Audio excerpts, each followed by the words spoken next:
American Craftsman Podcast is proud to partner with Montana Brand Tools. The West was built by people with strength and great pride in their workmanship. It was a necessity that early settlers of Montana have a strong will, a resilient character, and great determination to tame the rugged landscape while adapting to its dramatic climate. That spirit, made in the USA pride and craftsmanship, is alive today, both in how Montana Brand tools are manufactured and how they perform. Montana Brand power tool accessories are manufactured utilizing proprietary, state-of-the-art CNC machining equipment and the highest quality materials available. Montana Brand tools are guaranteed for life to be free of defects in material and workmanship because we build these tools with pride and determination. Montana Brand tools are manufactured by Rocky Mountain Twist, located in Ronan, Montana. Montana Brand's heritage comes from a long line of innovative power tool accessories. Use coupon code American Craftsman for 10% off your order at montanabrandtools.com. You ready? I'm ready. I'm ready. Welcome. Episode 38. Here we are. Back in action, hopefully with no audio issues this week. You see I got this green cable here.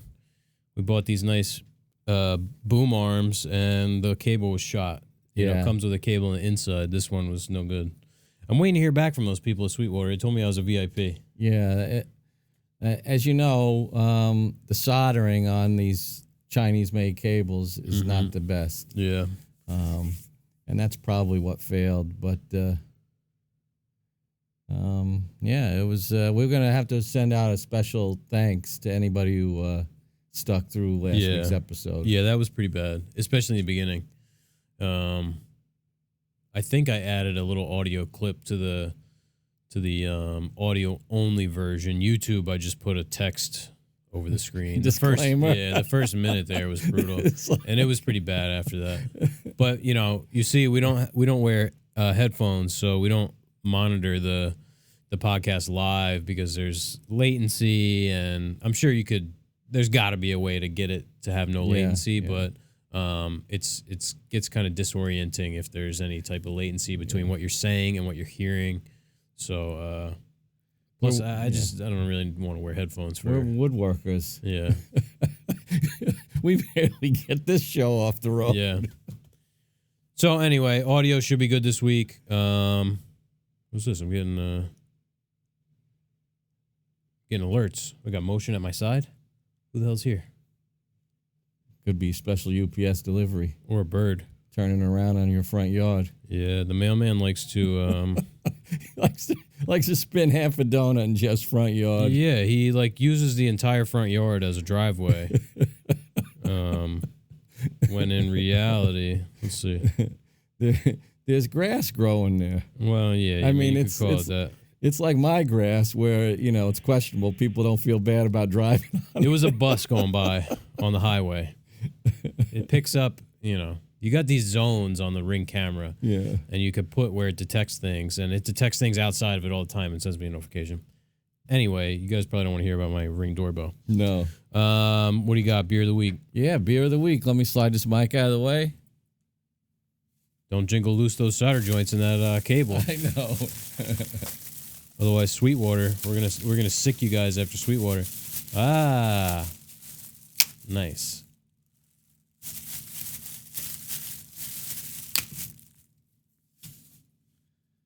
All right. So this is Shark River Pilsner or Pils from Ross Beer Company. We, they're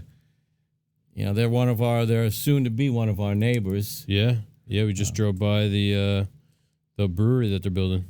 And at first I saw in the case, these two jumped out at me. This, and they have one called the Navasink, but it's more, it said right on the label, like grapefruit. And we'd had a few of those in the last couple of weeks. And this Czech style American Pilsner, and this caught my eye. So it says here, Shark River, our single hop Pilsner named after the Shark River. Okay, we know that. Where we've had a lot of fun over the years, and which may actually be a bay and not a river, but who's counting? River or bay, Pilsner or lager, what you call it's not as important as how much you enjoy it. And with this crisp, clean, refreshing, and most importantly, delicious beer that is everything you'd want in a Pilsner, you will most definitely enjoy it. We did it all with the amazing Laurel hop. Is that how you say that?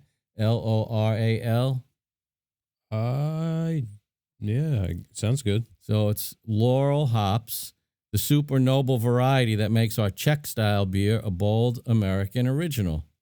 I like those Czech style pilsners. Yeah. Not like your American Miller Lite type of pilsner. 5.3% alcohol. So where does that fall on the spectrum? Kind of middle of the road, right? Yeah. All right. Like a regular, like a Budweiser's like 5, I think. Yeah. I got a little bit left in here, but it smells good. Yeah. Yeah, so Ross Brewing, the I don't know what the hell, the brewery. Yeah. I don't know if they're calling it a brew pub or anything or if they have food, but it's open in about, I don't know, what, a mile from the shop? Yeah. Yeah. That could be a regular haunt of ours. As if we don't already not get enough done.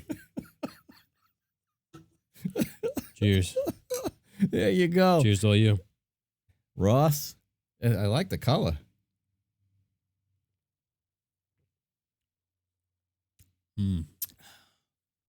That's a nice change of pace. It is, right? Yeah. I like a good Pilsner. Just a beer that tastes like a regular beer, done well.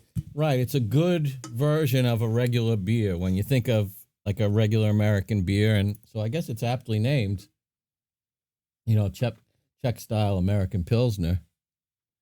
I like it. It is crisp. But we'll talk more about that later. Let's get on to this. Yeah. I'm gonna hold this up as far out as my little arm can reach. It's hard to see. You know what? Let me try this B-roll thing again. Yeah. Now that I figured out how to shoot, video sideways on my phone. But this is an awesome thermal mug from our friend at Owlhead Wood Co. Yeah, Alec. He's actually one of our patrons as well. Can you check that out? He laser engraved the logo of our shop right into the front of these mugs. They're glasses, really. It's like a Yeti mug. Yeah. It's an aluminum thermos. This is really nice. I mean, that's not aluminum. It's not aluminum? No, that's stainless steel. That's stainless steel, buddy. Oh, yeah. Yeah, that's like a double walled. And I'm showing you guys here the coasters that he made. So these are nice cork coasters. Oh, that's upside down. Owlhead Wood Co. And it says he's another Jersey guy too. Don't microwave this. That makes sense.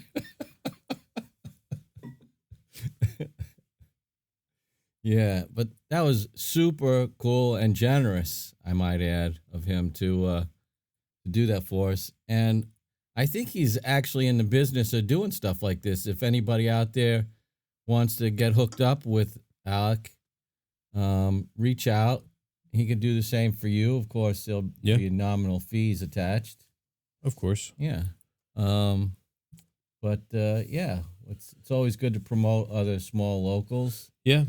Alec, aside from, his woodworking, he's just getting into the laser engraving and stuff. So yeah, hit him up on Instagram, Owlhead Wood Co. And I know he's got a website as well. I'll link it down in the description. I'll got to remember to do that. That's a good idea. Yeah, it's pretty good. Yeah. Yeah. Hopefully that B-roll works out. Recording that on my phone goes to show how much is left to be desired with that camera. Yeah, the phone. Because the actually 4K on this phone it's insane. Has a better camera. I know this is an 11. Yeah, I think. Yeah. You have an 11. Yeah, I have that 11. And then it's like the 12 came out right afterwards. 11 Lollapalooza or whatever they call it. Super Max. Mega Max. Mad Max. It's got spikes on it. So that brings us to your tool of the week. Yeah, okay. So here we go. Let me fire up the camera. That way I get some footage of this too.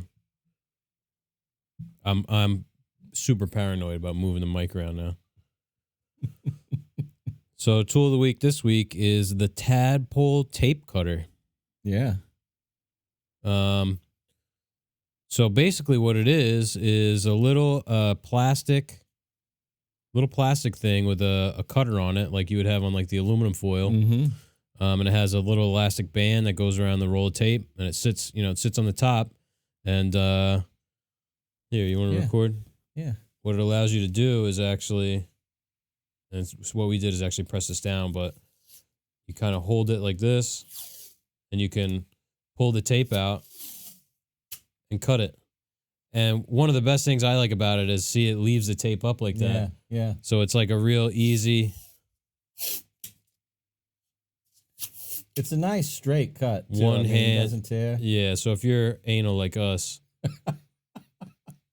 get a nice close up of that perforation. Yeah. And this was one of those things that it was cheap. I mean, inexpensive, cheap. Yeah. And we thought, this can't possibly work. I think it was an add-on to like a Lee Valley order? Yeah. We were like, I think it was less than $5. I was looking, I think they retail for about 10. 10? This is what are these? Was this 1.8 inches? Yeah, I think that's the medium one, isn't it? Yeah, so they have 3 different sizes. I saw on Amazon, which I'll put a link down there. You get all 3 sizes for $15. Okay, there you go. And this got a lot of extra slack, so you can use big roll, thick rolls of tape, not wide. They're width specific. So this will even go. This is the 2-inch version, so you have a little bit of extra room here. We were shocked when we used it. Yeah, I was kind of a skeptic. I'm like, what the hell you need that thing for? But we love it, don't we? Yeah, it's great. Because it avoids all those little torn edges. Yep. You can't get up with your finger or the tape runoff that you always get. That sucks, especially with masking tape. Yeah, it's one of those things where it's like, hey, $5, $15 for 3. Yeah. It's well worth it. Yeah. We wondered if it was made by Frog Tape because of the amphibious name of it. And the color. Tadpole. So this is Frog Tape, which, I don't know. I like the Frog Tape. Yeah. It seems to be a little stronger than like your regular blue tape. Yeah. Maybe not 3M. The 3M stuff is pretty good. This is a little more papery than like the expensive 3M stuff. Yeah. So yeah, hey, I'd check it out. The tadpole cutter from tadpoletapecutter.com. Yeah, we'll probably pick up a 3-pack. Yeah, I've got an inkling that this may be made in the USA, but I'm not sure. Let me see if there's any more markings on the inside. Doesn't say. So probably not, but it's one of those simple, clever devices. So you see, okay, I have it off. You put it on top of the tape, you pull this little elastic thing around, pull it into here, boom, you're done. Yeah. I mean, couldn't be any less or more and still work just as well. Yeah. It's just the right amount, keep the costs down of manufacturing, I guess. Doesn't have to be too elaborate. Yeah, you can tighten this thing down as tight as you want so you get more or less friction. I'd say the next best, or the only thing better than this would be a dedicated tape dispenser, like a heavy. I've been wanting to get one of those for a couple years, like the old heavy, that like tan like when colored. You worked at the grocery store. Yeah, I never did, but I know what you're talking about. I did. The big, heavy, tan colored thing. It's full of sand. Yeah. Those would be cool. Yeah, that's for like shipping departments and stuff like that. We used to have those. Or like at the butcher, they have the butcher's tape. Yeah. Yeah, tadpole tape cutter. Check it out. One of those things that you didn't know you needed until you have it. I worked at a place and we used to have the kind where it ran over a sponge, the tape you pulled out and it had to be wet on the back. Oh, yeah, So you pull the tape. A similar thing. But yeah. Yeah, there's a lot of cool things like that for packing, like little machines that tri-fold pieces of paper, or like like wet a stamp, stuff like that. Yeah. Although I guess stamps you don't have to lick anymore. Are they all all adhesive backed? I'm pretty sure. At least the ones from the post office. That was a good shot. Yeah. We got the return of the book of the undetermined amount of time this week. You almost said book of the week. Yeah. So here's the book. It's called The Language of Doors by Paolo Vincente and Tom Connor. Got an Italian and an Irish. Yeah, very appropriate book for what we've got in the shop now. Yeah, so let me see. I'll put my feet up here. I can flip through some pages. This is one of the first books that I got, like when I got into the trades and I wanted to learn more about design and architecture. So this basically the idea of this book is it'll take you through a style of house and give the significance of the entryway of the doors, basically. So it starts out colonial style, gives a little history of the style, and it's an easy read, and it's kind of like a coffee table kind of book. Yeah. So it shows some examples of, a very traditional door, post-medieval colonial entrance, Dutch colonial entrance, French colonial entrance with a portico, and they have these really nice, Taunton-y kind of drawings with the, I love that font that they use down there. Yeah. I like that sort of pencil style drawing. Mm-hmm. Goes through all the details and the pediments and the railing and the stairs. Queen Anne. So scroll work and about porticos. So it's just all about the entrances of homes and, and the different styles where they originate and sort of the meaning behind them. Arts and crafts period. This is, probably my favorite section. Prairie style, 1895 to 1920. Over here, talking about Highland Park, Illinois, J.K. Ingalls house. Actually, Frank Lloyd Wright. Like, come on, that's just, man. Yeah, I had a buddy who lived in Highland Park. Really? Yeah.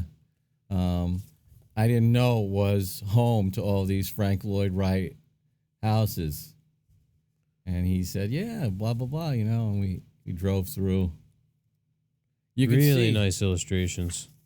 how a lot of that stuff translates to furniture and a lot of interior woodwork, too. All those details. Yeah, and that's kind of where I was going when I got this, because I bought this when I was a finish carpenter.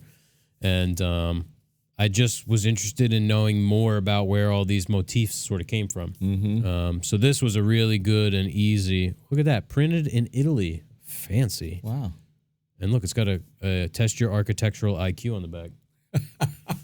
Style forever changed by acclaimed architect Frank Lloyd Wright. String course, pendant, Second Empire, Capitol, Keystone, Richardsonian, stick style, turret, prairie style, Art Deco. I would say prairie. Yeah, that's got to be it. The wedge-shaped stone or wood ornament set in the top or center of an arch. Keystone. Yeah. Style reflected in the home used in Alfred Hitchcock's Psycho. That was a stick style, wasn't it? Oh, no. Is that Gothic? Or I don't remember what the picture is. It's got to be Second Empire because that's the only one that makes sense. The uppermost element of a column or pilaster. What are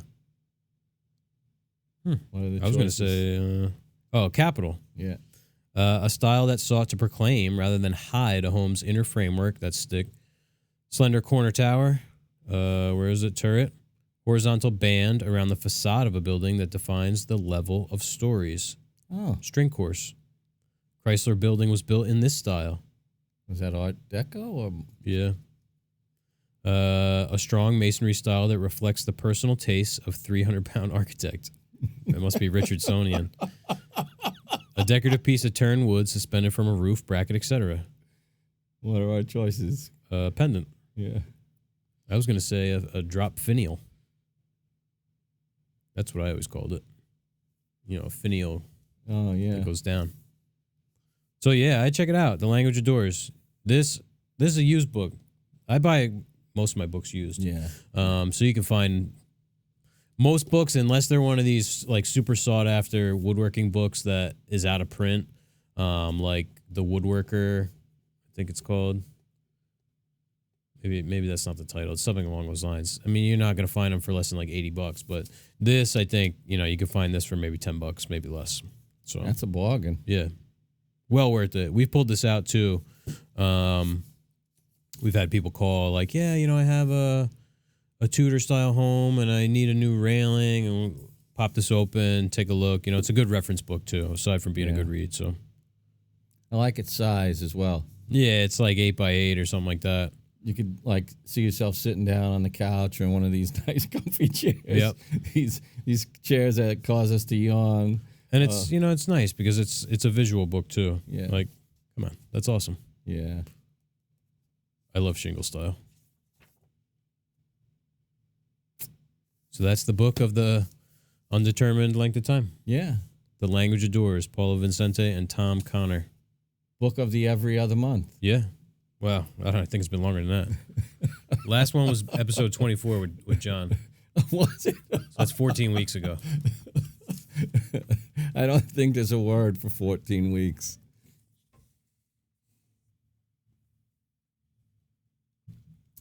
We need a spotlight for the table. Yeah. I was going to put my feet up, but I'll refrain.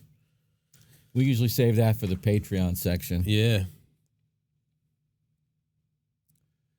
Oh, so it's time to get into the questions of the week, if you're ready. I was born ready. All right. It's from Miles. He's one of our loyal patrons, known as Eat, Drink, Wine Guy on Instagram. Mm-hmm. Miles asks, when are we seeing some more guests? I asked the same thing, too, now. We logistically have some things to figure out here and definitely need to spend a little more time and certainly a little bit more money to get this set up for 3 people. Yeah, we may need to go to smaller chairs. Yeah, yeah. The problem is off camera here to my right is, this is my basement. So that's the rest of the basement. And got like a curtain wall there. Yeah, so we need to continue this green curtain kind of around the corner to be able to get the shot wide enough to fit 3 people. Yeah. And then adjust the camera and everything like that. Yeah. The guest is going to have to sit on a 5-gallon bucket, so. Yeah. Look at that, getting emails about that job in Asbury. Cool. Oh, cool. Referred to us by Alec. Thanks, Alec. Yeah. So, yeah, the answer is hopefully very soon. Yeah, I mean, COVID restrictions are easing. Yeah. Jeff and I are both vaccinated fully and have no problems there. And No. So we're pretty much starting to operate like the old days. Yeah, we had some not growing pains, but it's a lot to move spaces and get this all set up, and then we're dealing with the audio issues and stuff. So I think we'll be set soon enough to. Yeah, I mean, because we love having guests. Yeah, Ryan, if you're listening, we've been trying to get you on. Yeah, we may have a semi-long distance guest one of these days. We get yeah, if we can get the logistics set up. I'm just the whole audio thing. I don't want you guys to have to listen to an episode where somebody's talking through like the laptop microphone. It sounds like crap. So it's something to figure out. I know some people like send out a microphone to people, which it seems crazy. Yeah, it had to be in a case like that. Mm-hmm. And then we use. These are condenser mics, so they run on an XLR cable. You need phantom power. You need need some type of interface between the computer and the thing. Got to teach somebody how to use a program. Mm-hmm. So it's a lot to logistically try and figure out. But because we're not broadcasters and neither are our guests. So no, I mean there's learning curves. We're certainly becoming more adept and learned in this subject, but. Can you think of anybody you'd like to have on? Well, that kind of brings us to our next question. Oh. When will you have that handsome carpenter Tim back on? That's coming in anonymously. I didn't read that. I think they're talking about Tim Beardsley, episode 26, with True Trade, Tim from True Trade Carpentry. You could tell I don't pre-read these questions. Yeah, I mean, love to have Tim back on. I'd love to have Will back on, Wow Willie, because that episode got totally screwed. Yeah. That was our first audio issue episode. Yeah. Which must have been a different cable. Yeah, the cables, they're just, they're not like they used to be. I don't remember if we had these green ones back then. I don't think we did. I think that was the onset of the green cable. I have to look back. No. We got these right at the beginning. Yeah, because we were still at the workbench. Yeah. If you guys are OG listeners, you remember we used to do the podcast at my bench. Yeah. We'd pull it out. Talk about setup. Had to pull out the bench, clear out the whole corner. Here's the thing, we couldn't really do it in the shop anymore because, like right now, we'd have to rearrange the whole shop just to be able to set a table up to. Plus, we got stuff on the horses, and we have a big cabinet and a Dutch door in the shop. So all spread out with finish drying. Yeah, there's no space for a podcast. We work in like a studio apartment of wood shops. Yeah. Yeah, of course, John, love having John on. Keith from 2-Bit. Ryan Massey from Massey Carpentry, trying to get him on. I want to know how we're going to get Manny and Lou on at the same time. Yeah. They're going to have to take like a scheduled sick day. On a Tuesday. Yeah. I think they could do it if they put their mind to it. Is TJ coming on? I'm going to give that a big no. We'll keep it vague. Yeah, who else? Who else is local? I definitely want Matt to come down from Connecticut. Yeah. I know it's a hike if he's willing to make the trip. We'd be tickled to have him on from IKAG. I know a guy, Matt Viz. He'd be a really interesting guest too. Yeah. I know Freddie from American Craftsman, who this is like another Freddie show. We got a lot of questions from him. I know he's potentially heading down this way for some work, so I'd love to have him on. Maybe Justin De Palma. Mm-hmm. Who else? Who's local? I mean, somebody wants to drive out here from wherever the hell they are. Yeah. They're more than welcome. Or, if I don't want to inconvenience anybody.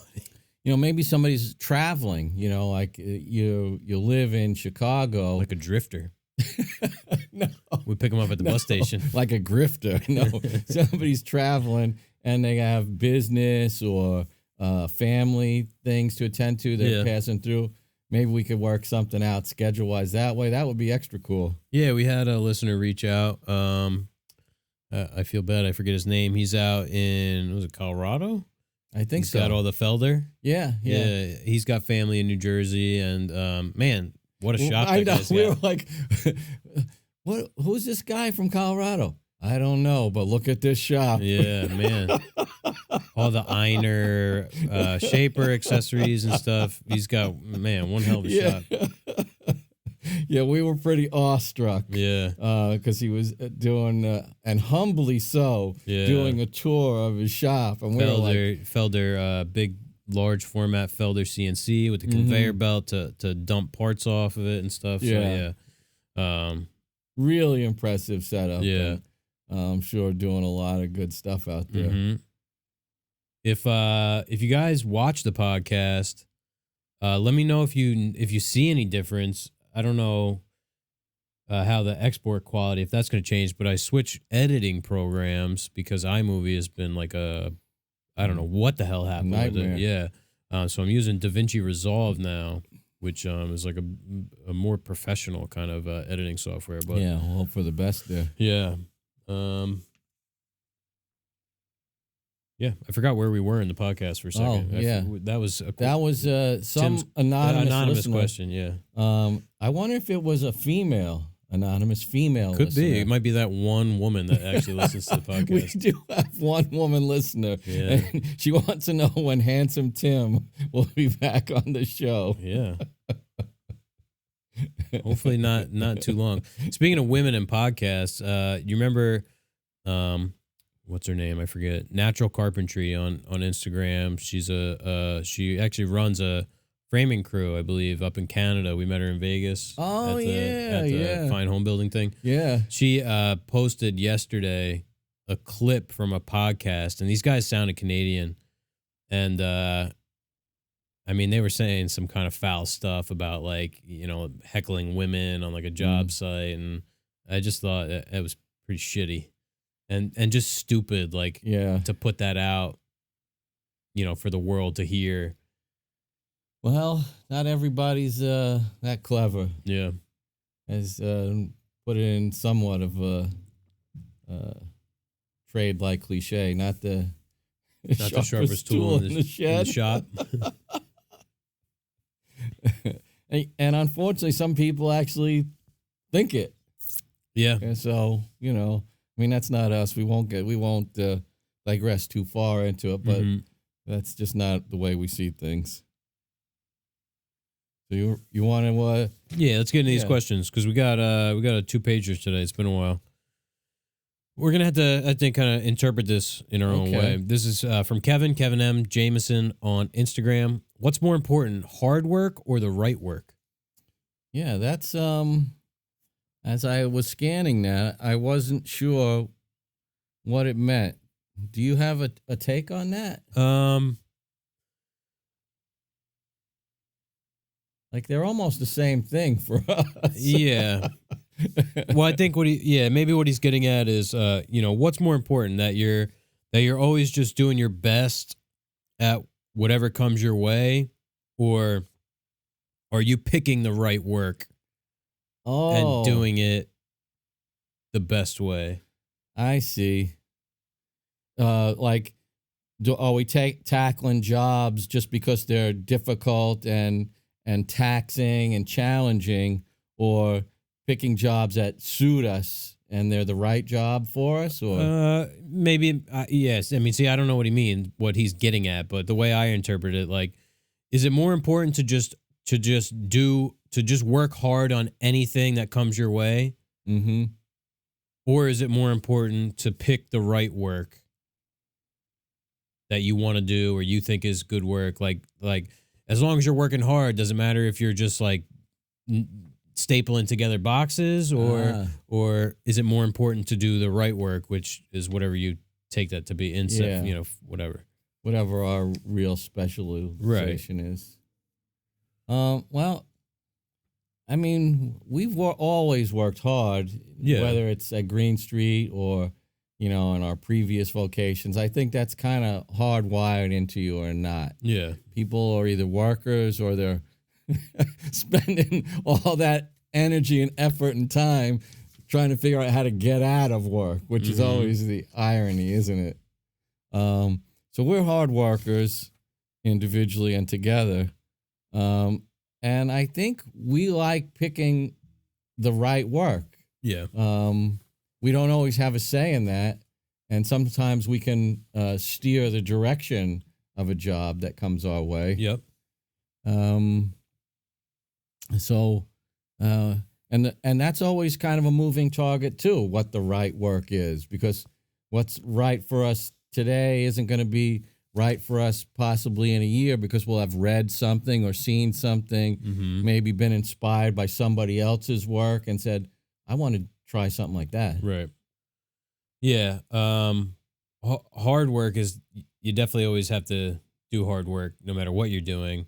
And the right work, I think, like we were talking about, trying to pick the right work, in order to get to a place where you're getting only work that you want to do, you kind of have to be selective, I think, in the beginning, and make, sacrifices accordingly, because if you want to specialize in this one thing, well, then that's all you can do, because otherwise you're going to be doing all kinds of other things. Yeah. If you get what I'm saying. Yeah.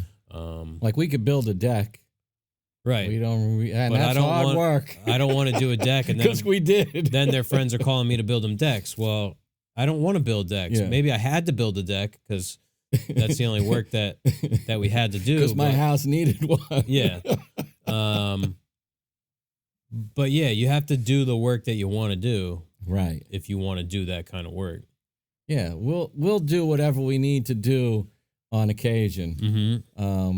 But we're pretty adept at, as I was trying to say, taking what opportunities are presented us and sort of framing them around what we do well and what we like to do, what we hope to do, and create our own challenges.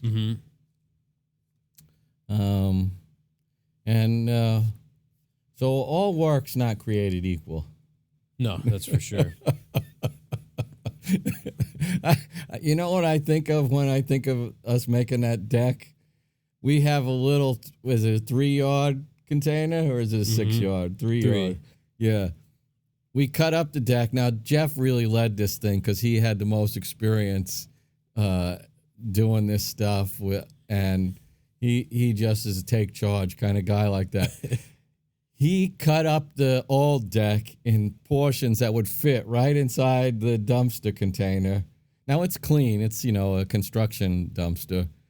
And he was in there packing it. And that thing, you couldn't have, That was 3 yards of solid wood. Right. If we had filled the remaining, space with liquid, we probably would have got about 3 gallons of water in that 3-yard container. Yeah, we got $106 worth on that one. I'll always remember that. He was like, wait a minute, and he'd get in there. Yeah, he'd straighten it all out. Mm-hmm. Yeah, we used to pack the 20-yard dumpsters like that.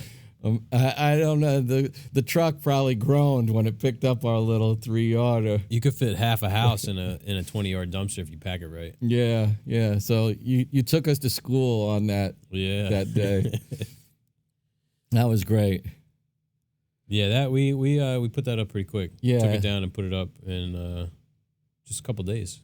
Yeah, the bulk of it was done in the 2 days, and then we finished off the roof and everything, which has been a nice addition. That little shade area, we sit out there almost every day now. Yeah, getting our knee tan. Regroup.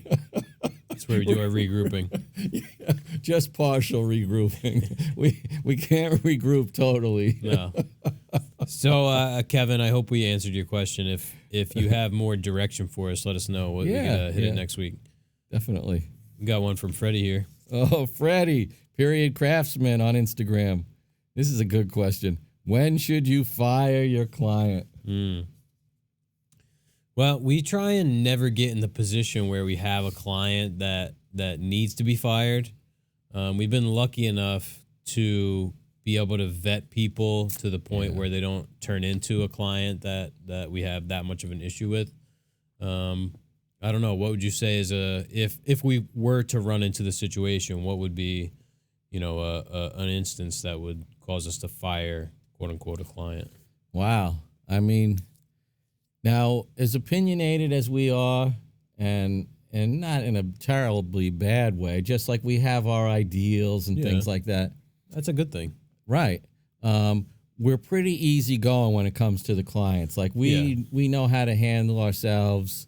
And so I'm finding it hard to think of a situation where we would, not at least get through the job. We would go, let's get through this job, and then we could always just say, we give them the FU price next time they call us, or we just say our lead time is 6 months, or, you could make up all kinds of passable excuses. Yeah. Imagine being in the middle of a job. Yeah. I mean, we've had some people come out of left field with some wacky. I don't want to get too specific because I don't know who's listening, or this is going to be on the internet forever. We always tend to take the high road, even when we're the ones who may be getting dicked around. Just for that reason, that you always want to be the one who maintains their dignity in the end, and their image is still clean. So it would have to be pretty bad for us to cut ties and either back out of a job or whatever. Yeah, the only thing that comes close to that was that that kitchen job I did where his spouse called or emailed and was, asking if we would consider working for them again. Because when I left that job, I said, ended up going with the Amish. Yeah, there's no way in hell, because they wanted me to do some more stuff, and I refused. Yeah. And, it wasn't anything big. It was just this whole cumulative effect of, now, back in the old days when I worked by myself, a kitchen job is about a 2-month process. Yeah. You design it, you build it, you install it. And this guy was just getting under my skin. And you know when you stuff it down, and I finished the job, and it was like, no more of this. No more. And I gave him a little piece of my mind, not a big one, but a little piece. It was funny. That's fair. Yeah. Yeah, because you can't allow yourself to be walked over. No. But if you're reasonable and they're being unreasonable, then you should be able to articulate that and still, not look like a dickhead. Yeah. Imagine being in the middle of a job and saying, man, I got to get out of this thing. Let me call so-and-so cabinet shop and ask them if they'll take this on, because I got to cut my losses and get out of here for my own peace of mind, sanity, whatever. I know a guy who might just be dumb enough to take that task on. We know somebody that'll do it for less. Yeah. Yeah, I believe that's his specialty. Yeah. But yeah, we've been around the block a few times, so it's not that we haven't dealt with difficult people. It's just at 4:30 we can go home, and we'll curse and complain all the way home in the truck. Yeah. And then the next day we'll have an extra cup of coffee and stiff upper lip and all that stuff, and go in and get it done. Yeah. Pound and a half of peanuts. Yeah. Yeah, I mean it's important to remain even keeled. It is. And you know what? The few times where I've lost my temper or my cool or whatever, composure, I've always felt worse. Mm-hmm. You always feel better. You don't want to, but you always feel better taking the high road. Yep. We have a situation. You know what I'm talking about. I won't get into the specifics, but yes. You took the road that was so high. I looked up and I just saw the bottom of the overpass up there. And I'm like, it's not worth my 10 seconds of satisfaction, right, to tell this person how I really feel and lay out, what the repercussions of their actions are. Right. It's not worth it. I'm going to get 2 minutes of satisfaction, 5 seconds of satisfaction for what? So I look like a dick? Right, because you won't look good. And, I mean, it wasn't just that, we didn't, things didn't go our way. It's just that it really did hurt us financially, and we were able to, speak with our client, on the job that it affected, and we were able to straighten it all out. Yeah. But that's our end, that's because, we kind of know what we're doing, and we, just be honest too. Yeah. Yeah. And, most of the time doing that, telling somebody off, it's all self-serving. It's not even self-serving. It's self-indulgent, and it's not self-serving. It's the opposite of that. It's actually bad for you and your business. So we always try and just grin and bear it, basically. Yeah. So when should you fire a client? I'd say if you're not getting paid, that's really the only. Yeah. And I know Freddie is going through a situation. That's it. Similar to that. You fire them, but then you got to try and get your money somehow that they owe you, because knowing how the trades work, you're rarely, if ever, paid up to the work you've done and completed. You're almost always ahead of the payment schedule. Yep. All right. Even us with 85% at commencement of work, we're still, by the time it's delivered. Yeah. There's our profit. Yeah. What we got next here? We got one that came in via email from a new listener, Pat Mahan. Hand cut dovetails, tails first or pins first?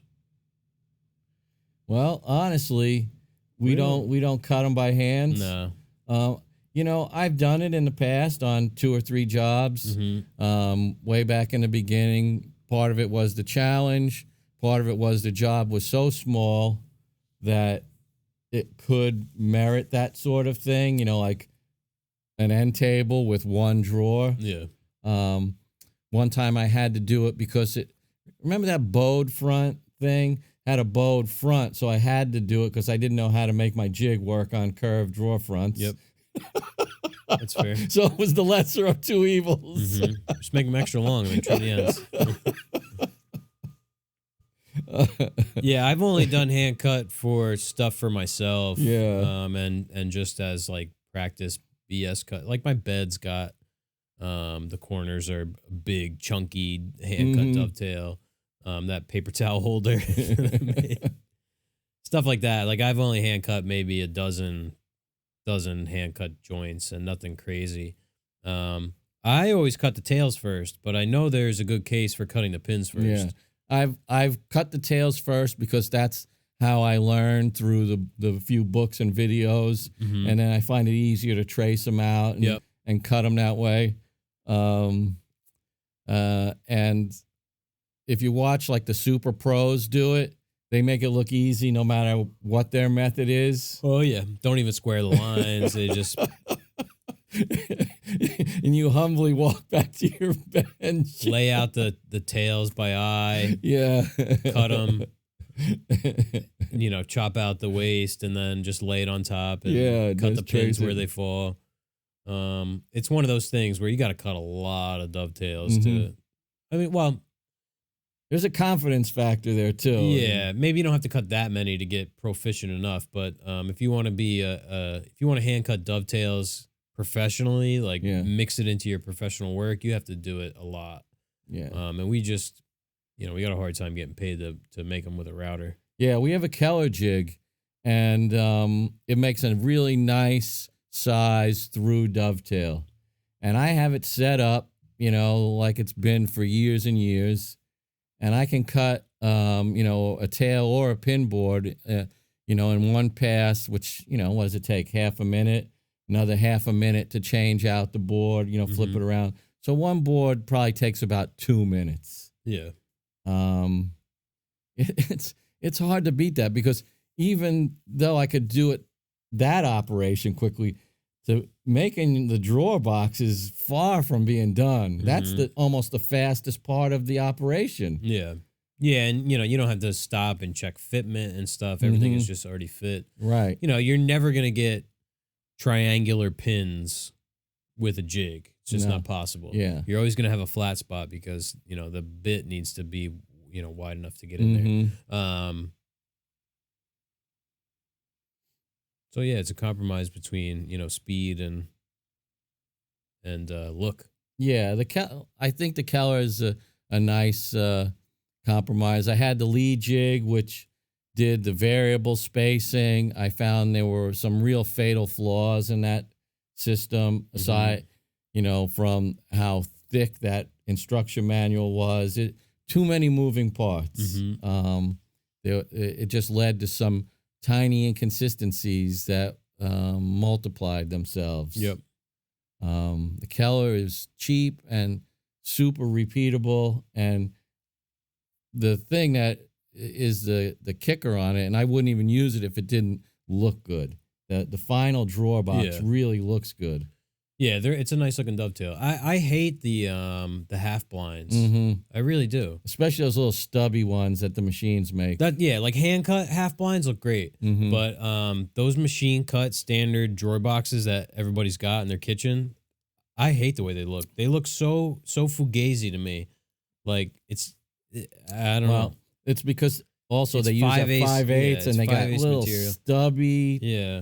And the pin is the same size as the tail, like the same exact size. So it's just like one. It doesn't really look like a dovetail. No. It looks like, some half-assed. Almost like a wonky box joint. Like a zipper. It looks like a zipper. Yeah, that's good. Yeah. It does. And,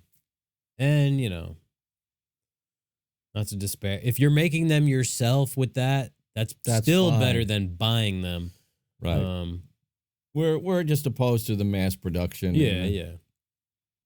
Because, that's it sort of infringes on the area of work that we do, and it's. There it is, Lou. I'm yawning. There it is. I started yawning at 12:15. Yeah, before the podcast even started. Yeah, if I could digress a little bit, it's like those dovetails made by the factories, the machines and everything. They're made in those places where everything's custom, custom in quotations. Custom.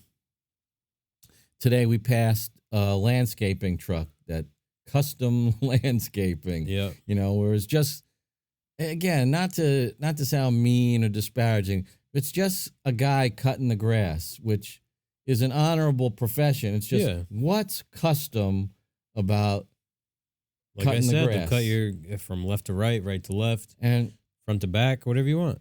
I think along with your business license, you should have to have a license to use the word custom or any of the derivatives. That's going to be the title of this podcast. Like license to kill, license to custom in quotations. Right, because you need to display what it is that you do in your business that's custom, and there needs to be a bar set and for this application, legal definitions of what determines custom work, what's semi-custom work, and what's just work. Yeah, like you don't go to Joseph A. Banks for a custom suit. Yeah, and the guy takes you in the back and pins up the pants to be hemmed and call it a custom suit. Right. Like my mother happened to be a tailor, a good analogy. Yeah.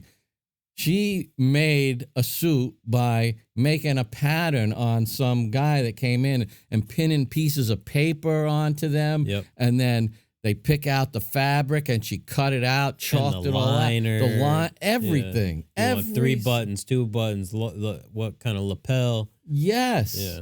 That's a custom suit. And it's the same thing with what we do. We start from scratch. Just because you're picking the door style doesn't mean it's custom. Right. We go to their house. There's an empty space there. We draw it. We imagine it and draw it and build it and install it. I mean, we have a client who we did some work for, and she got a custom kitchen from a kitchen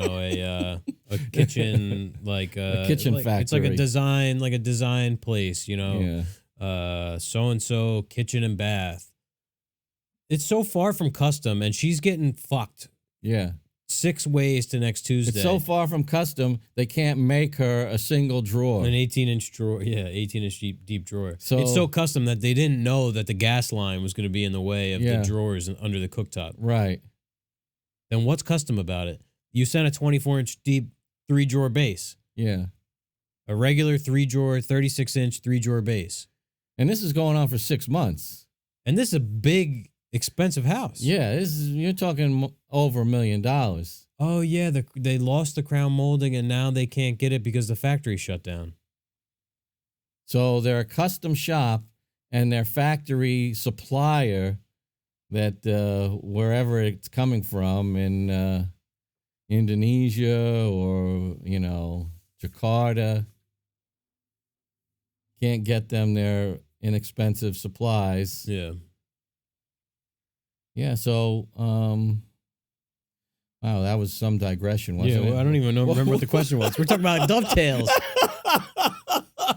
Are we angry today or what? Oh, my goodness. Somebody peeing our beer? Wow. We better move on to the next one.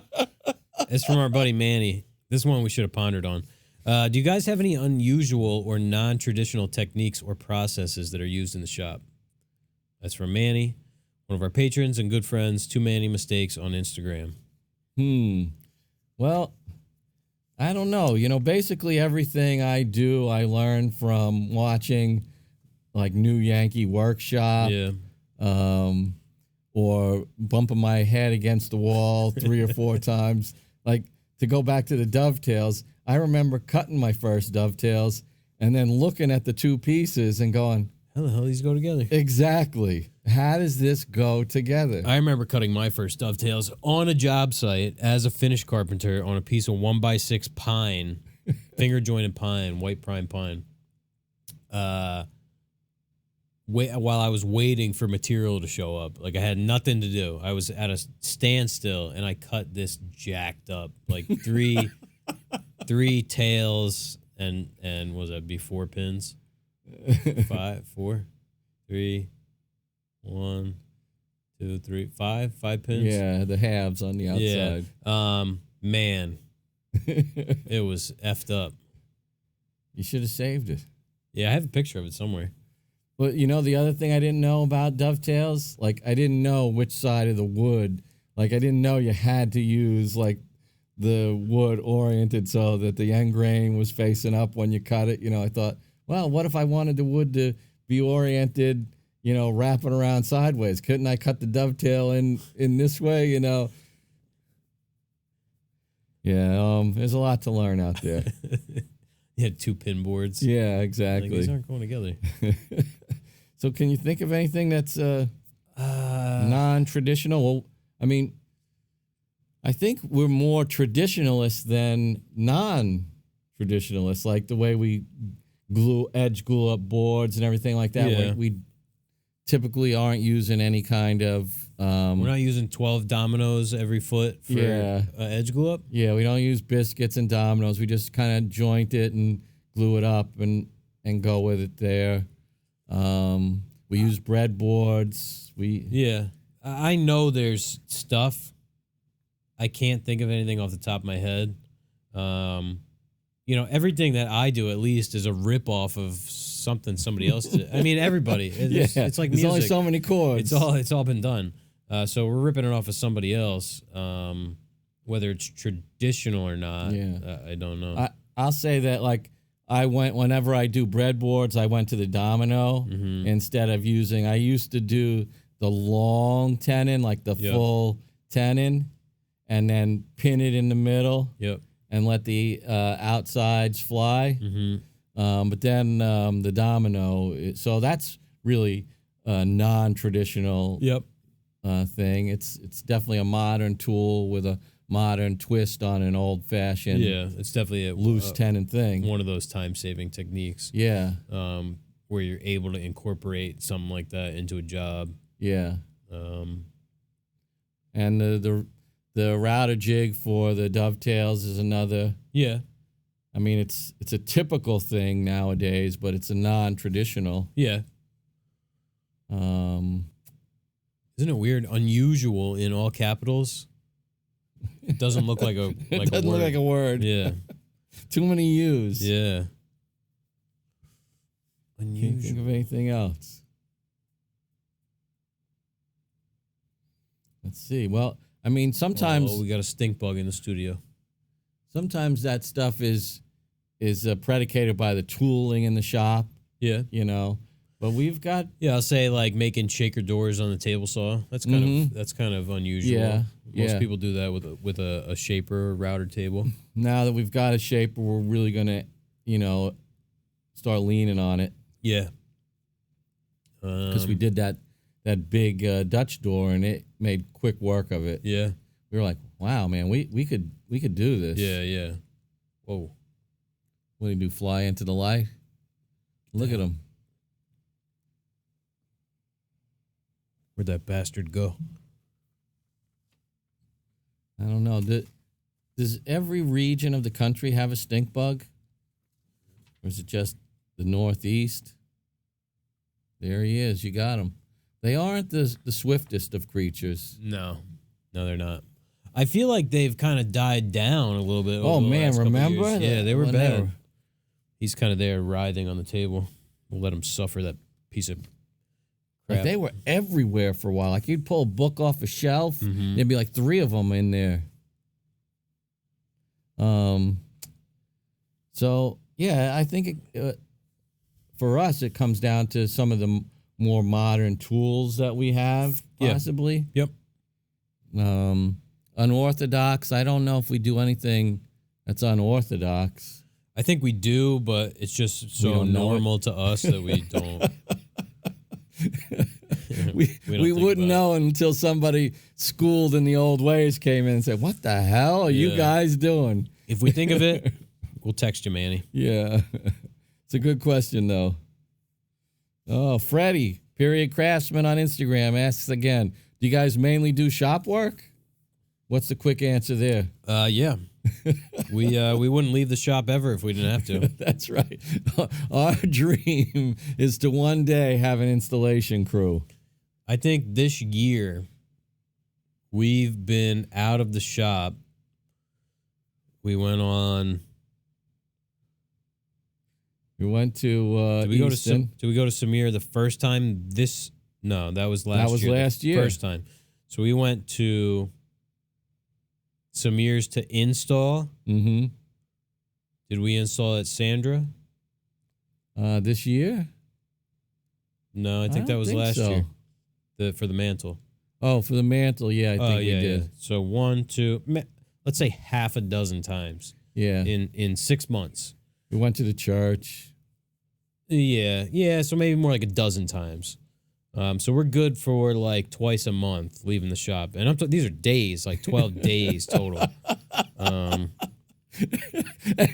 we go kicking and screaming, don't we? Yeah. We and then we think we forgot everything. We got to pack our lunch, and we got to make like a big production out of it that we're leaving the shop. It's just that's our comfort zone. That's our safe space. Because the shop is, part of it is it's behind the house, and it's, it's a little enclave, and it's just me and Jeff back there, and we got our music playing, and it's windows all around, so sun comes in. It's just a very comfortable little spot. Yeah, I mean, you need something. Worst case, you got to walk to the red shed, and that's if it's in deep storage. Like the shop is only 24 by 36, so the most you're walking is 35 feet to get whatever you need. We have 2 chairs there, so if we have downtime, we sit down. Yeah. In the wintertime, we sit there and have lunch. Mm-hmm. In the summer, we're sitting, like now, we're sitting out on the deck that we built last year. We watch the birds and the squirrels Listen and chipmunks. To the frog. Yeah. It is idyllic, but it's not without its price. We sacrifice all sorts of other things that many people would not to have this quality in our life. Yeah, I mean, could we work 80 hours a week and take home twice as much money? Yeah, but it's not worth it to me. You have to live. I mean, I know I'm almost twice your age, but that's one thing I've learned, that this quality over quantity is the best advice I could give any young or younger person. Enjoy,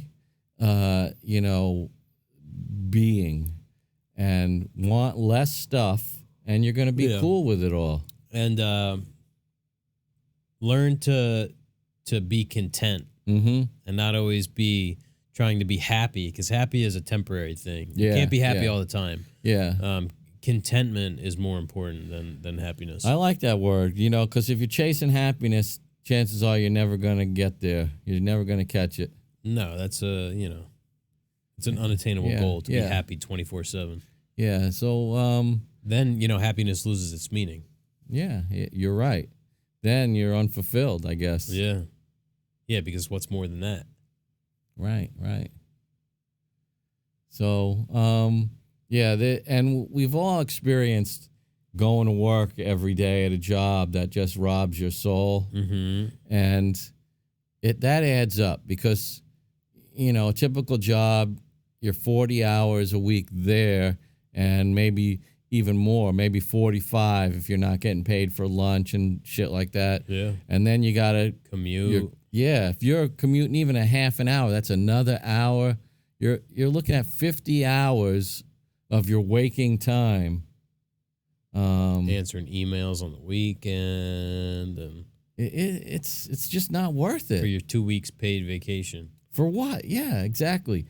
2 weeks, you're doing that for 50 to get 2? It doesn't seem worth it. Yeah. You'd be better off enjoying your job and not taking any vacation. Right. Hey, speaking of vacations, we got big vacation plans. Yeah, for 10 months from now. April 2022. Yeah, 4 days. we're going to be taking. And only 2 of those are during the week. We're taking 2 days off. In April 2022. That's right. We got a wedding in the Dominican Republic. So we're going to close the shop for 2 days. Maybe the following Monday. Yeah.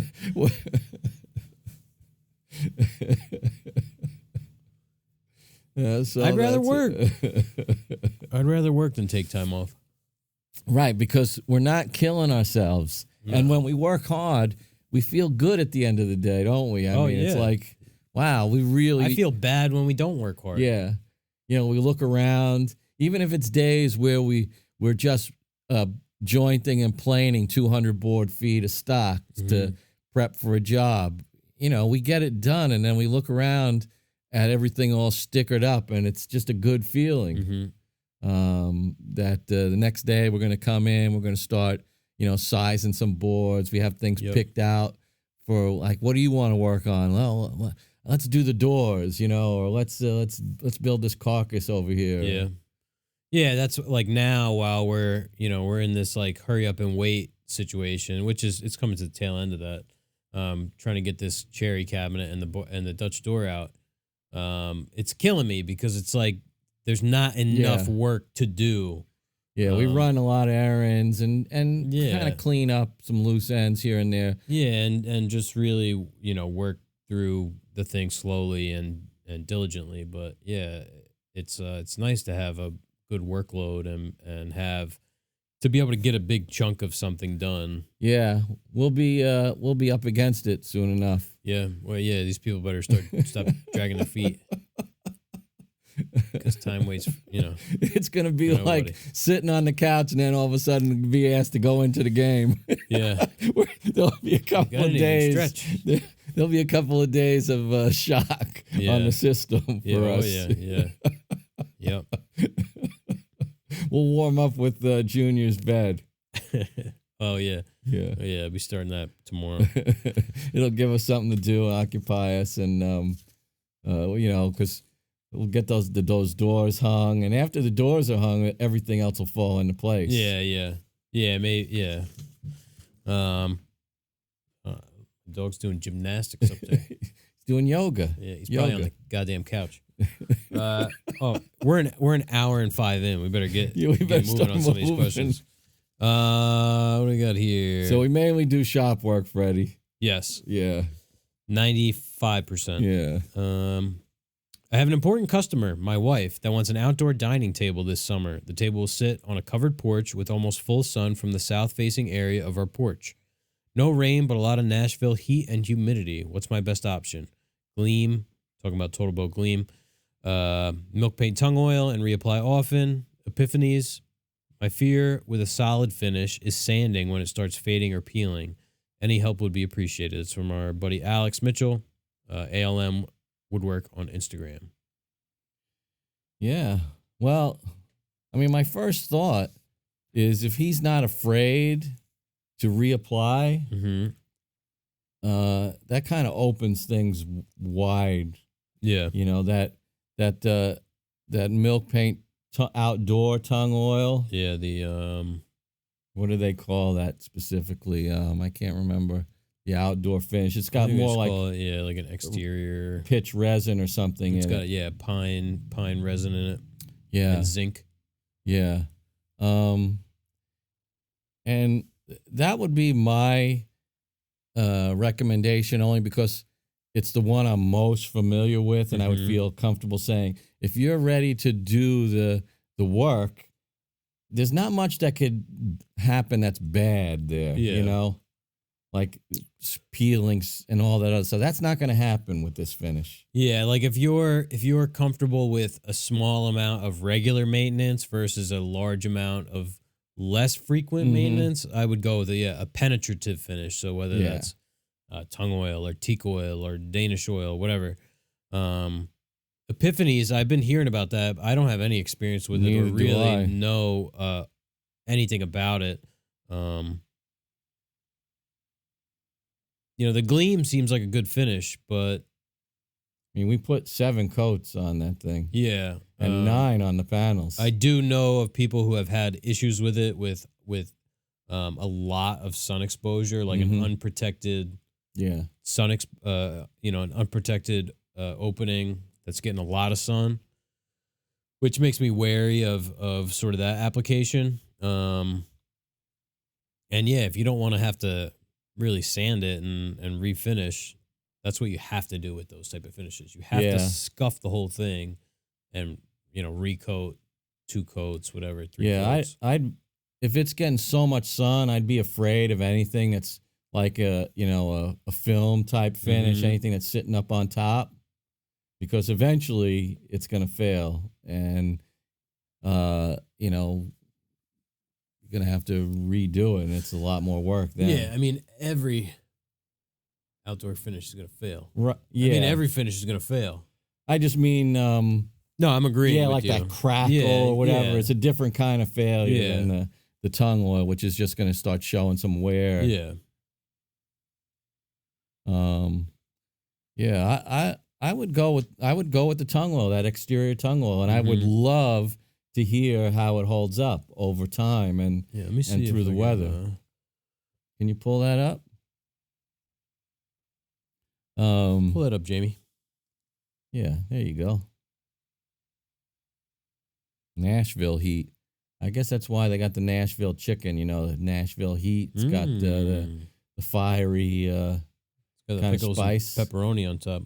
There's no pepperoni. I saw the Quick Check ad. Yeah, they call it outdoor defense oil. Outdoor defense oil by Real Milk Paint. Yeah, and they're in Tennessee. They are in Tennessee. So it's 100% pure tongue oil, pine oil, and zinc.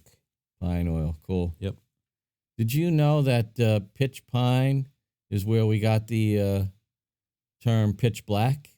Because the pine resin was so dark, it was black. We're on this website. We are? Yep. Wow. See if I can find it. Real Milk Paint. That's right, baby. Man, we're stars. Wow, you knew that already. we're some of those stars that are way out on the outside of the galaxy. Yeah, we come into contact with the heat of a sun very so often, but oh, actually, I think we're on the milk paint part, not the yeah. Is that with the white the bench? Yeah. Cool. That was what, soft white? Yeah. Yeah. Let me see. Well, I'm not going to make you guys wait around for me to find that, but we're there on there somewhere. Yeah. They reached out and asked if they could use a picture. So we got a great question here from our buddy Lou, Alvarez Woodworking. And we're going to save this question for the Patreon section of the podcast. Good one. But we will read it here because it's quite poetic. Isn't it? Yeah. Sorry to interrupt you there. When the winter of your life settles in and you look back at your life's endeavors, what do you want your legacy to be? Wow. So we'll revisit that here in about a half hour. Yeah. All right. See, we got another one here from Freddie. Yeah. How's the new planer? I love the new planer. Yeah. I really do. And I'm not just saying that because I hated the old planer. I forgot all about that old planer. Yeah. Well, what was the name of that company? Bernard? Brobler? Something like that. It was a man's name. That's all I can remember. Listen, it's my first Powermatic machine. And, I don't know why I waited so long. It really speaks to quality. And these are the Taiwanese machines. It's not even like one of the old iron, legendary Powermatic machines. So we're kind of comparing apples to apples when we compare our Browser machine to our new Powermatic machine. Yep. They both came out of, the same factory, probably. They're probably on the same street. Right, same neighborhood. Yep. There's definitely differences in machining quality and things like that. The parts. But performance is where it all comes down to. Yeah. We would have been happy with the little critiques of the other machine if it just performed. Yeah. So. Yeah. I was running. I made the faux tenons for the Dutch door, and those, the piece of stock I used was only 8 inches long, and I'm running this thing through, getting it down, fine tuning it to the right width, because they're end grain plugs. So I got the width down exactly to what I needed to fit the jig I made, the router jig, and the thing had no problem with a little short 8-inch piece of cord. Yeah, that short can present a problem just as like super long can, because how it fits in between those rollers. Yeah. And, barely any snipe on that short little piece. And, it just works the way it should. And that's all. That's all we wanted. Right. Not looking for some sort of magical joint planer that. No. I just want to send the wood through and just it comes out the other side. Just want to push it through, have it pulled through the machine. Yeah, with not, no ridiculous snipe, as little snipe as possible. And that's it. So. No head deflection. Yeah, 3 1/28. I wonder who they sent that machine out to. Some other poor bastard. Because hey, we'll give you a deal, 30% off. They didn't keep that thing around. You just know they didn't. No. The fact that they said it was going to go back to Taiwan, that's such a crock of shit. Yeah, I was about to use that exact phrase. Because the boats, they're not going that way. No. They're not even coming this way. Yeah, apparently. Because I think that drawer box for Sandra's on that boat. They're having a hard time getting that. Oh, man. You got this next one? Yeah. Do you ever have problems with blotching in cherry? I've got some cherry for an upcoming project, and with some mineral spirits on the figure, it's blotchy. That's from Parker, one of our patrons, known as P. Haynes on Instagram. Yeah, I mean, we certainly get blotching on cherry. Everyone does. There's not really any way around it. I think because we mostly use tung oil, it's a little bit diminished. I mean, maybe I'm wrong, or maybe it's just perception, or maybe we're just okay with a level of blotchiness that other people aren't. I don't know. I think with a clear finish, the blotchiness seems more natural. Looks more like figure than it does like blotchiness. Right. So with a clear finish, we find that the quote unquote blotchiness is a little more passable. Yeah, because there's no pigment to really accentuate that spot in the wood. Yeah, it looks more like figure. Right. But yeah, it's just a symptom of the wood. And I prefer kind of that look on cherry than the completely pre-treated kind of consistent look. Yeah. Like I like. Yeah. I don't know. Blotchiness just sounds so negative to me. The other thing is, we go to great pains, I'll say, or great lengths to sort out the parts for the piece before it's assembled. So if there's any kind of like discoloration or irregularities, it's going to be near other pieces that are like that. So it's not going to really stick out. It's going to be a part of the landscape of that piece as it flows through. So it's not going to be as unbalanced or unharmonious. And again, it's part of cherry's character. That's part of what happens. Yeah.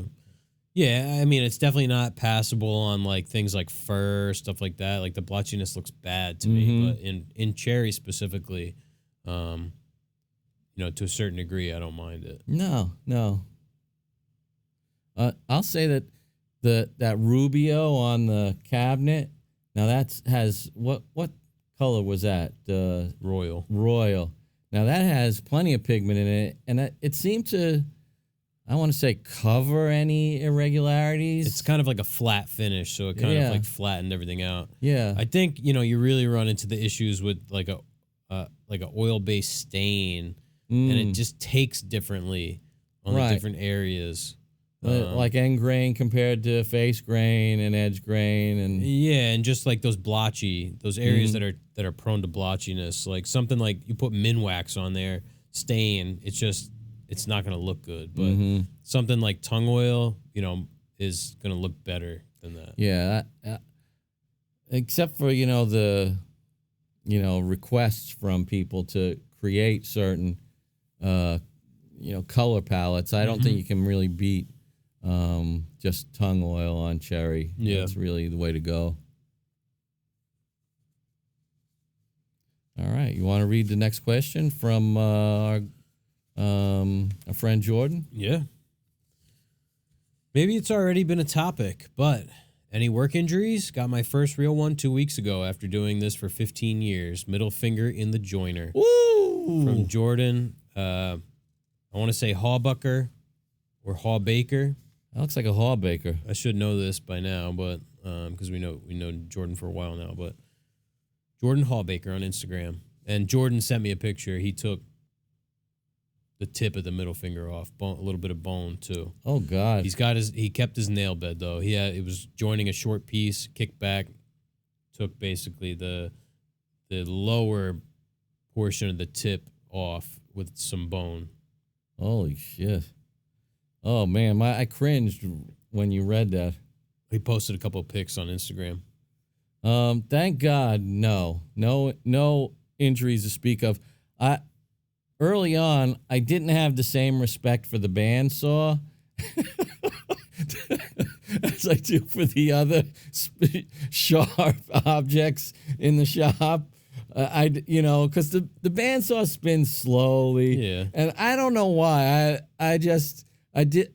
So I got my fingers way too close, way too many times, and I did cut it once. It wasn't a terrible cut, but we have some. Not to say that it eliminates problems, but we have some pretty, I'll say, not rigid. What's the word I'm looking for? Where we follow them regularly. Stringent? These protocols of safety and things like that. We, push sticks and push blocks, and we had one guy that would, with his little shaky right hand, pass the table saw blade at an inch. And it's like, dude, we got 7 push sticks and blocks of every shape, size, angle. Pick one up, please. Then he got cut. Yeah. But so we're pretty aware of it, and thank God we haven't had any accidents because unforeseen things happen. I'm thinking of one thing now. My finger? No, not your finger, but something that the Calavera helped with quite a bit. Oh, like a kickback? Yeah. Yeah, I mean, we're getting little dings and dents all the time. Right. Just, you smash your finger onto a sharp corner. There's always blood on a piece of wood somewhere. You hit your shin on something. Like I cut my finger today with a palette knife, trying to pry a hinge pin out of a hinge, and the thing slips, and I jammed a palette knife I use for putty into my finger and cut it open. But no, thankfully nothing serious. We have a saw stop, which will, hopefully prevent any injuries from that tool. It's only because there's 2 of us. If there was only one of us, then it wouldn't make any sense. Wouldn't be a need for it. Yeah.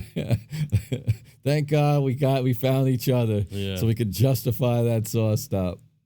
The planer, I can't see how that could, because there's no way I'm sticking my fingers near that. That had thing. to be quite an accident. And the same thing with the joiner, because those, what do they call, grip blocks? Those things are awesome. We did them on a tool of the week. I think I picked them as a tool of the week.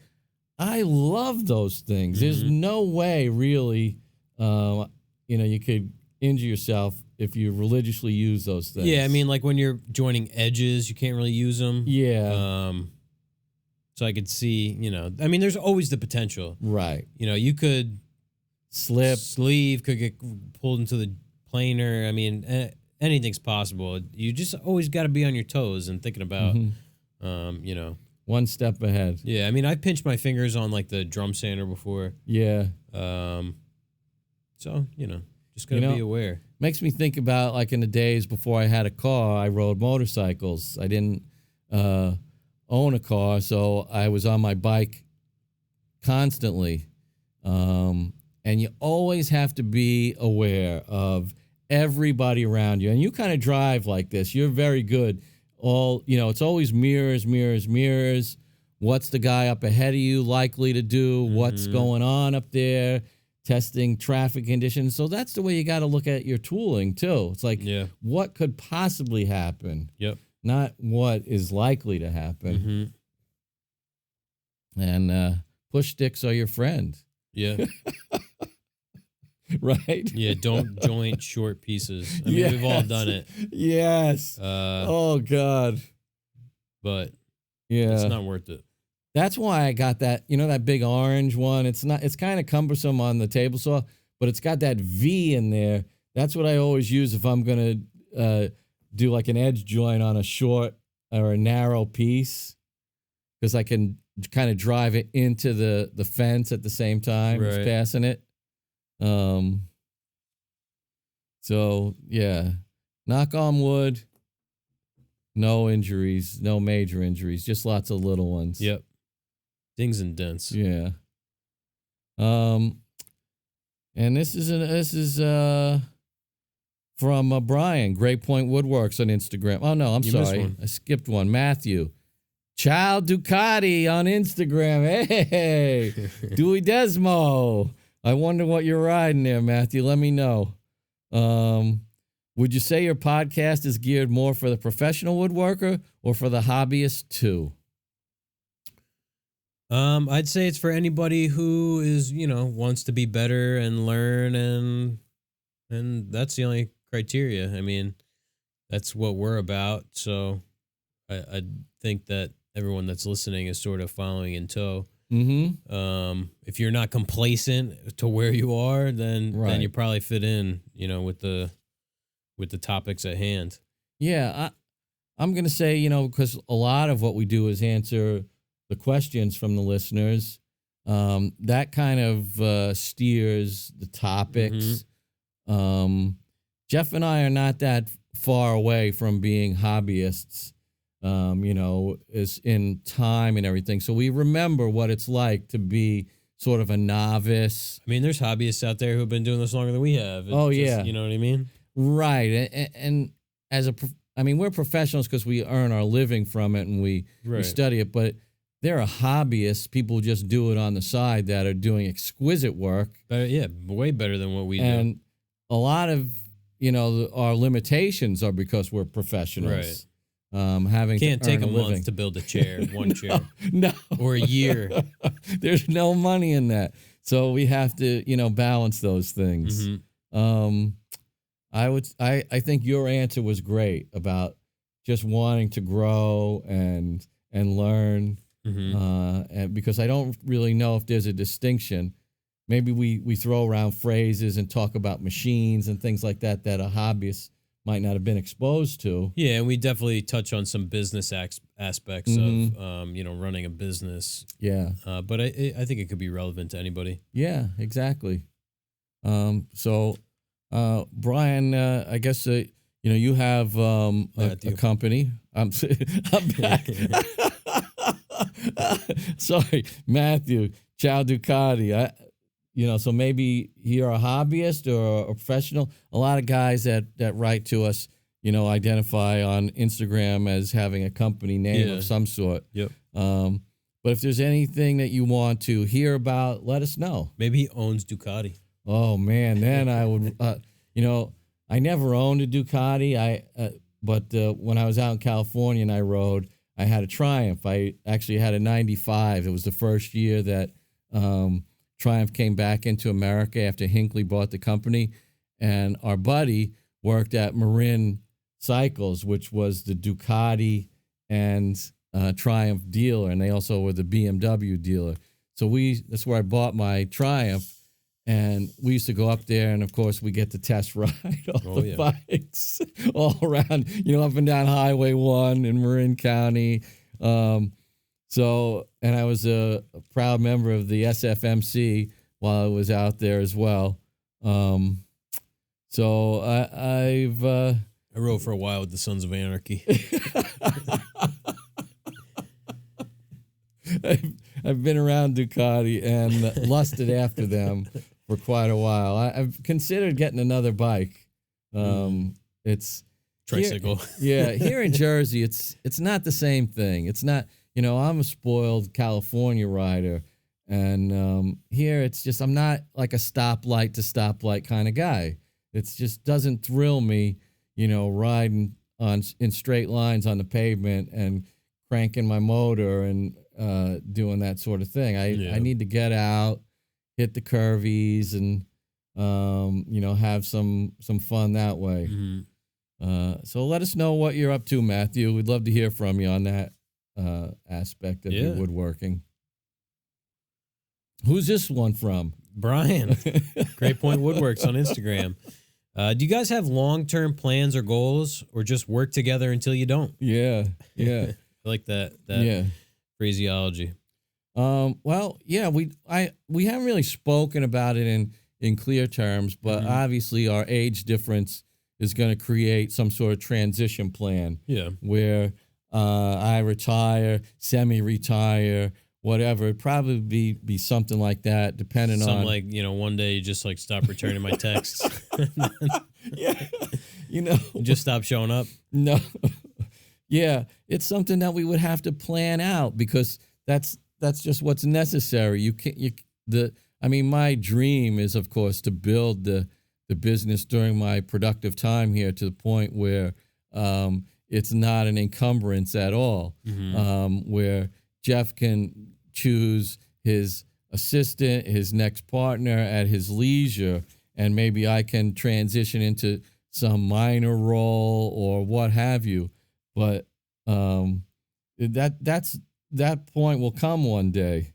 I seem to be pretty healthy right now, and I need to work to put bread on the table. So, my dreams of retiring are really just dreams at this point in time. They're probably a lot longer off than I would imagine. But what do you think, Jeff? Yeah, I definitely think, like you said, sort of being able to grow the company to a point where, we have the ability in the future to go from, I won't even say from owner-operators to just owners, but from guys who are on the shop floor, actively making things or doing all of the work, to guys who are able to, where we can work into our 70s and still be a part of the company and have a functioning company that's putting out work in a timely and a timely manner, because you can't do it as someone who's 65, 70, 75. You can't. You just can't do it. There's no other way to put it. So if we could grow Greene Street into a shop where we had employees and we were putting out the same caliber of work, and could take a diminished role in the actual production part, when we felt it was timely, then I think that's the ultimate goal. Yeah, and the podcast and all this stuff we're doing. The Instagram, it's all part of what's going on in business today. This is all part of, it's in its infancy for us, but it's something we put energy into, because this is something that could pay big dividends in the future that we just aren't aware of. Yep. And we'll have then, put 7 or 10 years into it. And it's like, all right, Jeff's got something now. There's nothing I would love. We're just friends and partners, but you can't avoid the familial sort of relationship that develops. Jeff's kind of like a son to me in that regard. I couldn't be prouder to work with him and think, man, I'd love to be a part of being able to set this young man up to let him do whatever it is he wants to with his future. Well, it ties back into Lou's question about legacy and the whole idea of it does. Where we want to look back at the company, when we're in our lives. Yeah. What we leave for this world. Thank you for the question, Brian. Yeah, that was a good one. Yeah. Freddie. The Freddie Show. You know a guy named Freddie? I do. Period Craftsman on Instagram. If you could make one item regularly throughout the year, oh my God, what would it be? I'm laughing because I'm going to go with charcuterie boards. There's just too many. Those little dog bowl holders. No, I really like building doors. Yeah, you're into it. Dutch doors, the exterior door, not Dutch doors, barn doors, exterior doors. I've really enjoyed the. What have we done now? About a half a dozen doors in the last 2 years. Well, we built doors for the confessionals. Do you remember that? We built 4 nice doors for those. Oh yeah, it was 4 doors. Holy shit! I mean, those were solid white oak as well. Yeah. Those are really nice doors. Mm-hmm. I forgot all about that. Yeah. Yeah, that was 4 solid doors in that job. Man, we should have got more money for that. That's 20K. That's 20K just in doors. You could say that about all of our jobs. Holy cow. Because that's part of our nature, you know what I mean? We look at the job and we go, they're expecting A. They're going to get A plus B, C, and D because, we want to put that in. Yeah, and like the penitent side had like a 6-panel divided light or a 9-panel. Holy crap. Man, we got hosed on that job. And we were toting around Deadwood at that point. Yeah, that's right. Here, put these together. Don't mess it up. Did he do anything on that job? Yeah, I remember he tore apart those side panels about 6 times. What about you? Oh, man. That's a hard one for me because I'm almost, it's like after we start building the job, I'm already ready for the next job. I'm over this. God, I don't know. There's some about like big jobs that enthrall me at the beginning, but like in the middle of a big job, I'm just like, oh man, I can't wait for this job to be over. You get into all the minutia and it's like, I don't want to do this, I don't want to do that. Oh, now I got to fit 73 doors into these cabinets. You mean I got to put in 146 hinge plates? No. And then there's the small jobs, like let's say, we don't really get them as much as I would like a single cabinet or an end table or something. Those intrigue me as well because you can put so much into that one thing and it's done quickly. Yep. God, I can't think of anything that I could build regularly throughout the year without just starting to feel like I was in a rut. Yeah. So it'd have to be charcuterie board.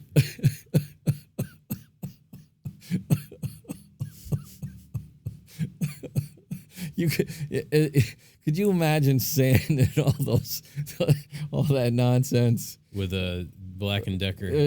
Now with no vacuum, wearing one of those masks outside in the driveway. What do you mean? I don't charge for my time. Yeah, and I found this piece of wood. Yeah. So that's $30 pure profit. And we're just teasing. Nothing against people who make charcuterie boards. No, just charcuterie boards in general. I want to know, have you ever gone to anybody's house and seen them pull out a charcuterie board? No. I want to know where they're all going. I have a board that I use that's like maple and walnut and yellow heart and something else. But I made it myself. It's not one of these odd shaped boards that it's just a sanded piece of wood. No. That has somehow taken on this title. Mm-hmm. We could go on about this for a while. We better get on to this next question. We just gave away 3 pails of charcuterie boards. Yeah. What were we thinking? We got one here from a patron, Japheth Hernandez on Instagram. What are your thoughts on 3D printed houses? You know, Japheth, I had to look it up to see what it is, and they use cement or a type of cement, which is totally interesting. And I believe in Edison, what's his face? Was it Thomas Edison that built these, that designed these cement houses? Oh, I don't know. I think it was him. I'm not positive who it was, but these full-on cement houses with like niches and things like that built into it.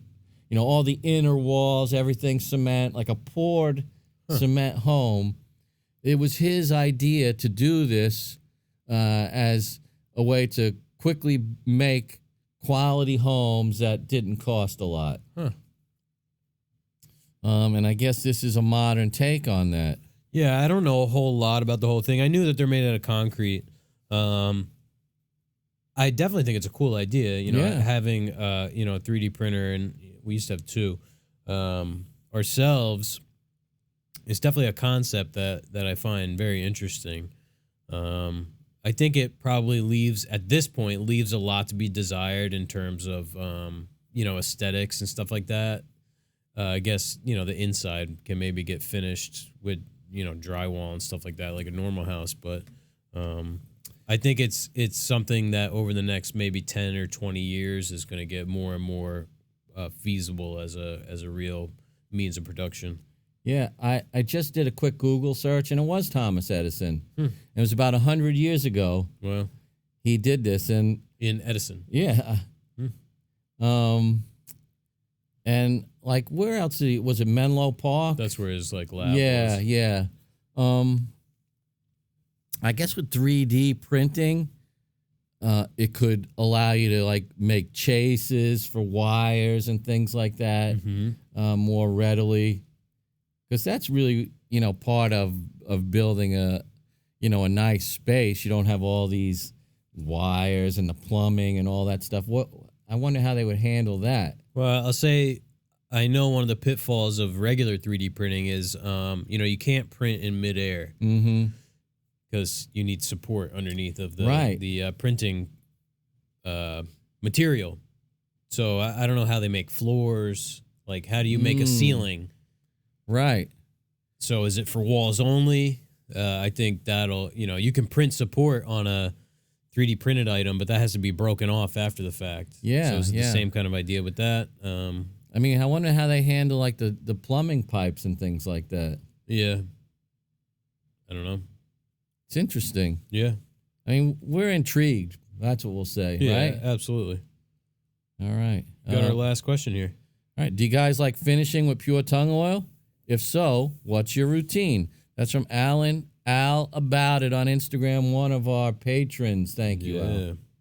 I think you already know the answer to this question, Alan. We do like finishing with pure tongue oil. That's our sort of our main finish. I'd say routine is we sand to 220, maybe 320 if it's like a tabletop or something like that, where we want some really nice little extra. Yeah, to feel really, really nice.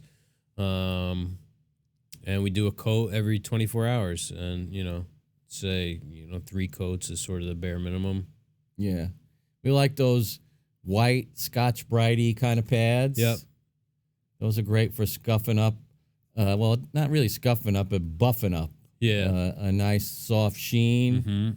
Yeah, we put it on with a finishing pad, like a staining pad that you can get from whatever, Rockler or something like that. Thin coats, wait 15, 20 minutes, wipe off any excess, wipe it really dry as you can get it until the towels are dry. And then, because it's going to sweat out even as it sits for 24 hours. And maybe it's 18 sometimes. But next day. Right. That's really it. Yeah, that's part of what we love about it. It's simplicity and ease of application. I think what Jeff pointed out there is pretty key. When you're wiping it off, wipe it off. I mean, really. Because it will plasticize on the surface, and you'll be left with a gummy sort of mess. I think that's where maybe a lot of people go wrong, is they'll leave too much on the surface. Yeah. And even like the first coat, it's not just like one coat. You keep putting on that first coat until the surface is totally flooded. Like, you don't want to see any dry spots, because it's going to keep taking that tung oil until it's saturated. It won't be able to take any more, and then you wait, and then you wipe it off. Right, because it's not just sitting there on the surface. No, it's a penetrative oil. Yeah. It's going into the voids in the cells, right, and filling it with tung oil, which then polymerizes or plasticizes. Yeah. So that's it. Yeah. Let us know if you're using it. Mm-hmm. We always like to hear from the patrons as well as the other listeners. Yeah. Send us pics of what you're doing. Mm-hmm. And keep those questions coming. Yeah. I want to thank everybody for the nice long list of questions we got this week. It was good this week. Yeah, keeps the show going. It was a nice mix of different subject matter too. Yeah. What'd you think of the beer? Well, I guess I could say, because you brought it. Yeah. It was good. I kept looking over thinking that was I know. As much as I'd like to have another. No, we know better. No, because then I'm going to be like, I don't feel like putting it. Oh, actually, I don't have to put the podcast up till tomorrow. Yeah. But still, actually, now that I'm going to be trying to edit in this B-roll and stuff. Yeah. It's more of a sedative, that second beer. Yeah. And my son's across the street. I got to go pick him up. Yeah, it was good. Looking forward to Ross opening up right down the street. Yeah. And I would love to get involved. They need anything in there. Some I did float that by them. Interior work. Mm-hmm. Yeah, that would be a lot of fun. So we want to thank Jerry Greenan, David Murphy, Manny Sirianni, Dustin Fair, Adam Pothast, David Shoemaker, and Colin Lai. Thank you guys, our gold tier patrons. Yeah, really. If you're interested in supporting the podcast, you can sign up for the Patreon, where we do the after show every week. We what are we gonna call it? We call it Question of the Week. Yeah, that's Patreon Question of the Week, because we're gonna take the. I think what we're gonna do now is we're gonna take our not our favorite necessarily, but the question we think's got the most meat on it, and we're gonna do that on the Patreon. That way we can sort of really elaborate on it and focus in on one question for a good chunk of time. So, this week we got Lou's question. Yep.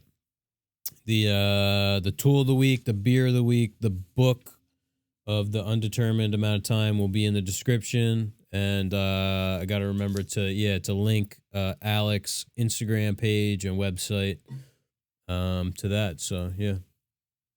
See you guys next week for episode 39. Thanks again for hanging out. Ciao.